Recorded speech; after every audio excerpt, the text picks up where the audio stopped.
Okay. We're going to try this again, guys. I have no idea what's going on with the technical situation, but my name is Dr. Sharnael Wolverton Sehon, and this morning I'm going to take two here talking about the science of judgment. Let me just make sure this is recording. For some reason, the last two videos that I've been doing, one yesterday and one today, when I put it landscape right in the middle of my video, it turned sideways without me being able to fix it. So hi Ashley, Amy, Anastasia, Teresa, Becky, all of you guys, Heather, yeah, all of y'all, appreciate you and your, hey Dawn, appreciate you guys' patience to do this all over again. And I know this time I'm not landscaped, but I'm hoping that this will not turn sideways right in the middle. If it does, God, I don't know. So here we go. The science of judgment, because there is a science to it, okay? Again, my name is Dr. Sharnael Wolverton. I'm a Swiftfire. I'm a naturopathic doctor, meaning I don't use prescriptions, and or at least as my first run, I choose to do everything I can naturally possible before I run to a prescription, although I do believe in Western medicine and MDs. I'm going to talk today just a little bit about the science of judgment and assumption, because I think it's really, really important. Sandra, it's nice to see my whole face, thanks.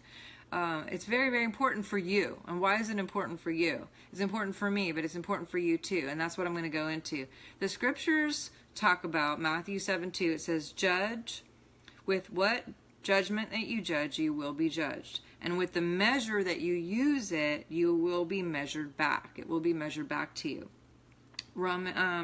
Matthew 7:1 says, judge not that you will not be judged. Hey, Amy.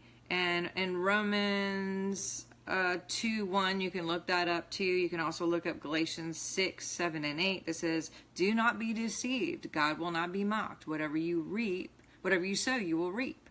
So yes, these are great words, and I love the Bible. I believe in the Bible, but I also choose to tell you that judgment isn't just a scripture. These are not just words, but there are laws here. There are scientific laws. And just like if I take this pen and drop it, there is a law of gravity. There's also a law of reaping and sowing, and there's a law that when you judge, you will be judged back to the exact amount measurement back to you. And a lot of times in the same way. And again, no judgment. No judgment to you, no judgment to anyone. I'm talking to you guys, but I'm also talking to we guys, me guys. And so I'm going to give you a couple examples. First of all, we are all one body, correct? Yes. Does everyone agree we're all one body? Now, God created us, and we are created in His image, and we all carry His DNA. Some people have ignited that DNA and have a relationship with Him and are awake and consciousness to Christ who made them. And, some people are still on their way. But here's the deal. No matter what, we are still connected, and we are one in the matter of being in His image and being created out of His image. And so if I were if we see ourselves as the typical body and be in one body, if I were to judge my hand, which is a part of my body, guess what? Am I judging me? Yes. If I'm judging my feet or my stomach or whatever, is it judging me? And will that affect me? Absolutely. And so the same way we would judge our body and not be able to separate the body from the body is the same way on the outside external. Like, we are one. We are one body. And anything that I judge with you or anyone who judges me it's the same thing. We're all one. And so let's just really be careful. The scriptures are one thing, but there's science behind it, because there is a vibe. There's actually a sound or a frequency to judgment, just like there's a sound and frequency to love and peace and harmony and all the different things, and we all have different experiences and we have different emotions, and all of those actually carry a scientific code or vibe. And those feelings, whatever we think and what we feel, create a sound within this heart, which is electric. And this electric being that we are, with the heart being the most electric organ in our body, creates a feeling in our sound that goes with that judgment or that fear or that love, whatever the case may be, and there's a vibe there, goes into the biofield, and as it goes into the biofield, that is out there, code and maps, and whatever is out there, you can only get. So whatever you are is what you get. We can only match what we already are. And so it's very, very important to, oh, I got a little kitty. It's very, very important. I'm sending you love and light right now to this kitty and all of you guys. It's very important what we're thinking, what we're feeling, and what we're choosing to do with our intentions and with what our thoughts are. You know, God so loved the world, it says. God so loved the world. It doesn't say God so loved the church. It says God has the whole world in his hands. There's a song, he's got the whole world in his hands. Okay, it doesn't say he's got the whole church in his hands. God loves everyone. Just like I have a bunch of kids, I don't like one or love one more than the other. You know, sometimes I have my days where I like one more than the other. Just kidding. But like my daughter tells me all the time, we foster kittens. And every time we get a new litter, I always say to her, hey, well, which one's your favorite? And every time, without a doubt, she comes back, Mom, you can't pick favorites. That's not how it is. God doesn't have favorites. Everyone's his favorite. And the same thing with all of you. We are all his favorite. And even though kids may not like us or do something that we don't like, it doesn't make them not ours. And even with your own children, if one person runs away and decides, hey, you're not my mom anymore, guess what? It doesn't change that. And it's the same thing with God. Like, no matter what we choose, and hopefully all of us will choose to remember him and his love for us, and that he created us, and that we can work with him and have the fullness of him. But whatever we choose, it doesn't separate us from him, and doesn't separate us from his love for us. And so let's keep that in mind when we see things or hear things, that we have to super be careful not to make judgments about what other people's belief systems are, about other people's experiences. A lot of times people make, crazy assumptions or judgments because they don't have the full information. They don't have a personal experience, or they're filtering that out of a negative experience that they've had. So they don't have all the pieces. The word judge or assumption actually by definition means to decide something is fact, although you don't have the evidence to support it being fact. There can be no evidence. And so we just have to be careful, because a lot of times, like I said, we're having opinions and we're doing things or saying things or even thinking things and not doing it out loud based on our own experience or our own assumptions, but not really having the full truth or the personal information that's required to make a better, honest decision. Now, if we have obviously we're on social media, many of you are on social media, we have to be super careful, especially with the social media area of Twitter, Facebook, Instagram, Facebook Lives, YouTube, all these things that are Snapchat at our fingertips, where we can clearly put our opinions out there all day long. And you have the right to do that. And I'm also telling you that when we do, if it's judgmental, it will come back. And with the social media aspect, there's so much more power, because when you put something out there that's negative, then you have the opportunity for thousands of people to come into agreement with that fact or that opinion and put their energy combined with it and to make it bigger. And so, again, that's why fake news and all these other situations, it's like, you could say anything from your couch potato. I could call out any one of you right now and make a whole website that makes up something that you like eating elephants or something crazy, or that you were the Cookie Monster in 3rd grade or whatever it is. I can make up anything right now about any of you, and you guys could do the same about any of us. It doesn't make it real. And the problem is when something goes out there in the media, especially on the news or whatever, a lot of people don't fact check. A lot of people just look at that, and they, in their chemistry, their biochemistry actually can come into agreement that emotionally they're connected to it, and you can actually even be addicted to chaos. You could be addicted to some of these shocker kind of things that they're putting on the news, and then the energy of so many people watching all come together, and that creates a new sound, a new different thing. And so we have to be super, super careful with opinions. Everyone has them, right? And Bob Jones, who is my spiritual dad, he's gone to be with Jesus, but he used to say opinions are witchcraft. And, I have to be super careful, especially in social media, and we all do, of being careful on just not posting something or agreeing to something or going on some rampage about whatever without having the full facts. Let me give you a couple examples.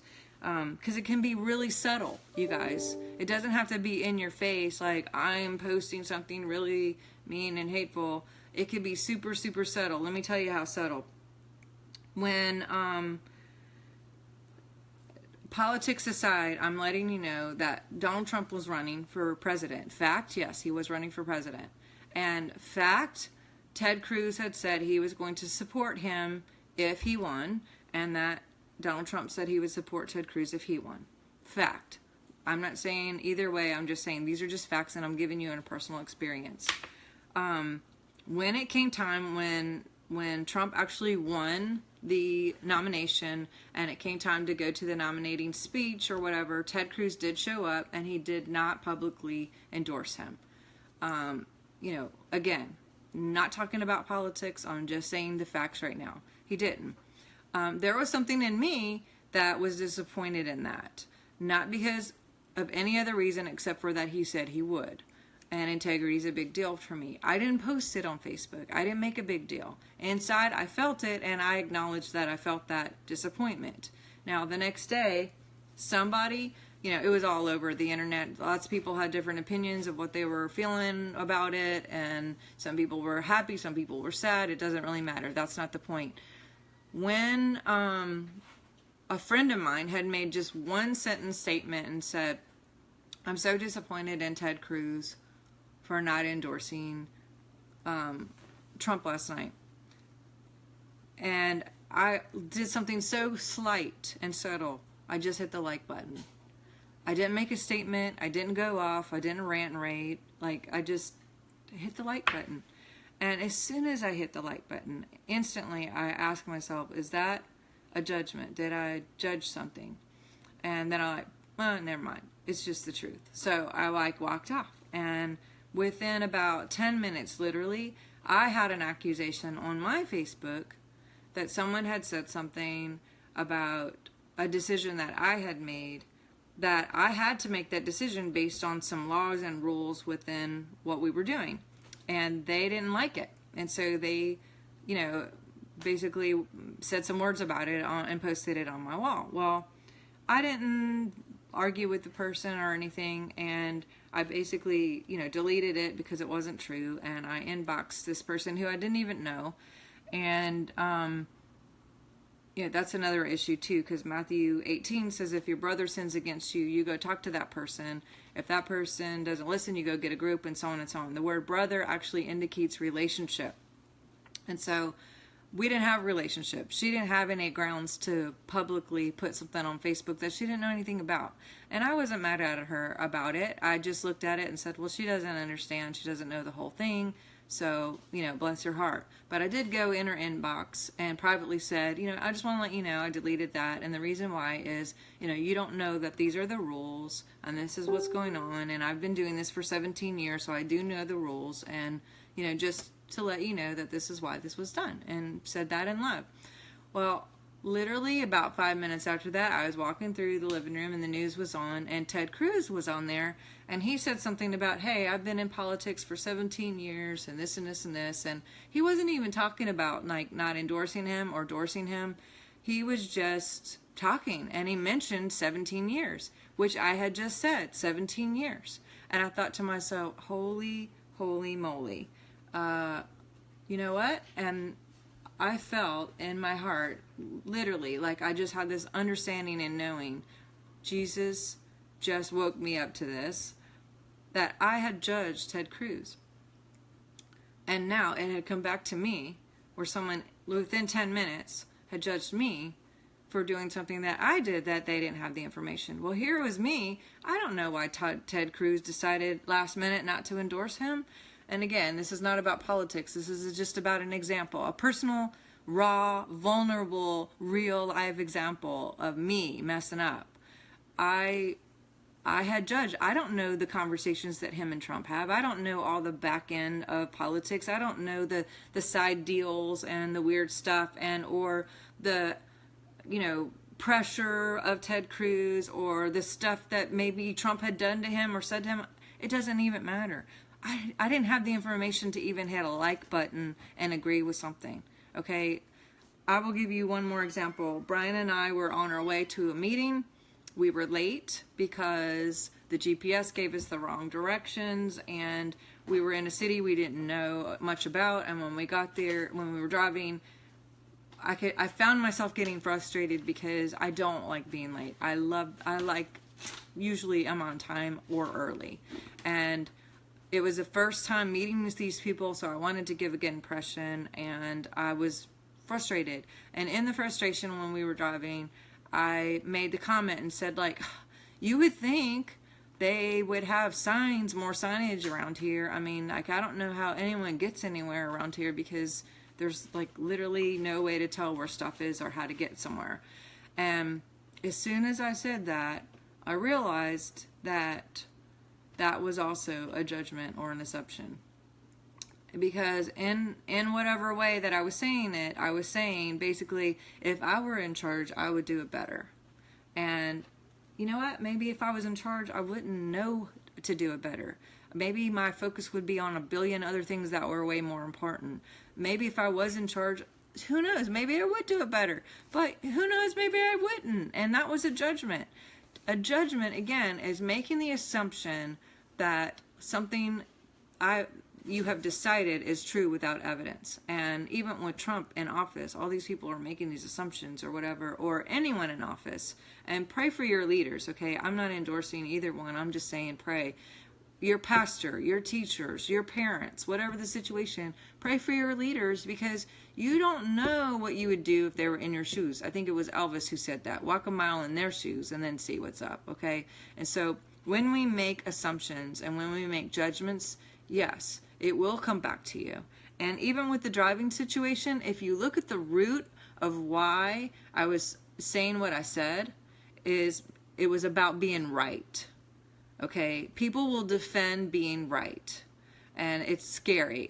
And I will defend being right, and I'm catching myself quicker, and hopefully will be even more quicker and more awake and more alert to this. But and this is what I mean by being right.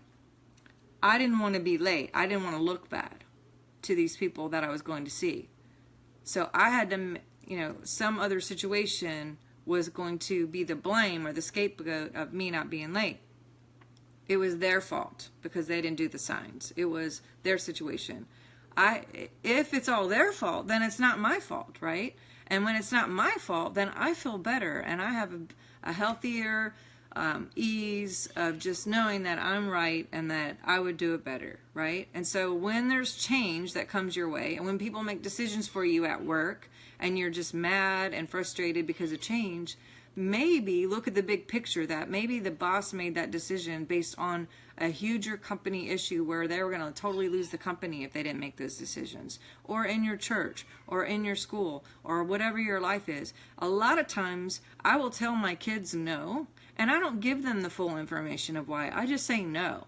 And so same with God. He may say, No, now's not the time. And we don't understand, and we get mad, and we can even judge him, okay? We can judge him, and that's just as bad. But instead of the judgment of whatever politician or whatever pastor or whatever situation on Facebook, what I'm challenging you to do, and what I'm challenging myself to do, is when I see something that I don't really understand or I don't have all the information, I am sending love. I'm blessing. I am realizing that people have filters, that people have experiences that I don't, that there's way more information involved here that I may not have, that there are a lot of moving parts to a lot of different things that are happening in the world right now, and I don't have all the answers, okay? God has all the answers, and one day we'll go up there and find out, where are all the freaking spoons that are missing? Where are all the socks that are missing? Right? But we don't have all the answers right now. We can't just accuse people of doing things. So definitely I'm encouraging you guys, especially with Facebook, Instagram, whatever. Let's use social media to be a place of sending and launching light and love, because there's an energy to that too. When you send love, guess what you get back? Love. When you send light, guess what you get back? Light. And God so loved the world, for all of us, the whole world. And we have to remember that all of us are in this together, that he created the world with his mouth. This entire universe was created by his existence of light. And do you know what the word light means? Light means illumination. Light means it's an energy, it's a frequency, it's a sound. God is energy. He created the world, which is energy. We are light. He is the Father of lights, and we are light. We're a multiplication of light, and we're a multiplication of illumination, and we get the choice to do that on social media, in our lives, in our families, in our churches, in our businesses, every single day, if that's what we choose. And so I'm encouraging you guys, tag and share. Help people remember that this truly is a law, you guys. This is not just a scripture, but it's a law. And when we understand the laws that God has put in place, and we understand the science, that we can only get what we are. And so if you start getting judgment, like I just got some stuff a while ago, then I have to look at myself and say, okay, what have I judged? What have I went out there and said? And send light back to them and love them and just go, hey, bless your hearts. Love you. So find me on YouTube. I have a group called the Divine Science in the Human Body, and might be interested with more private videos.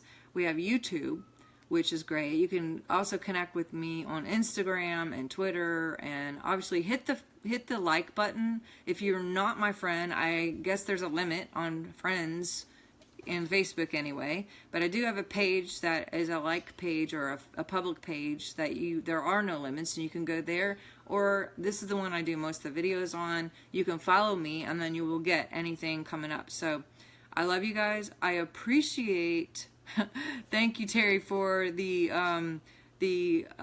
suggestion to do this over. I appreciate you. So I hope this makes more sense when it's not so disjointed from all the weirdness that people were posting and trying to figure out if I was sideways or right side. I hope this is a little more clear to you.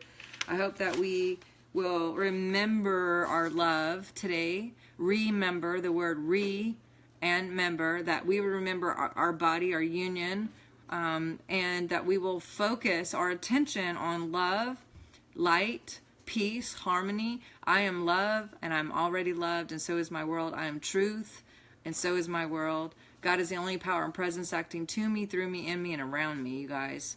Only miracles today. Look for miracles, expect miracles, see miracles, send miracles, be light, be love, and everything that you do today. I love you guys. I'll talk to you soon. Connect with me. All right, bye.